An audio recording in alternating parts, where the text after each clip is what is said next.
দুনিয়া কিছুই না, কিচ্ছু না দুনিয়া। সকালে আপনি না থাকলে আপনাকে বিকেলেই এরা মাটি দিয়ে আসবে।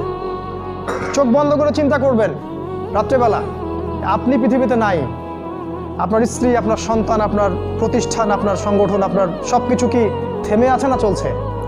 সব চলবে ভাই, কেউ থেমে থাকবে না, শুধু আমরাই থাকবো না। অতএব আমাদের কবরের চিন্তা আমাদেরকে করতে হবে।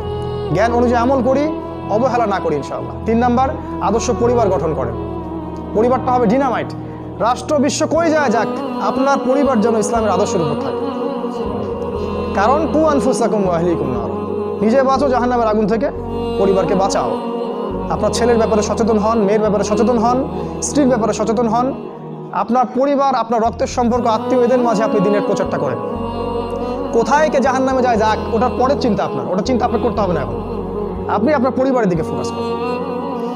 যদি আপনি পরিবারকে ইসলামিক আদর্শে গড়তে না পারেন বা অবহেলা করেন, অবশ্যই আপনাকে এর জন্য আল্লাহ পাক জবাবদিহি করাবেন।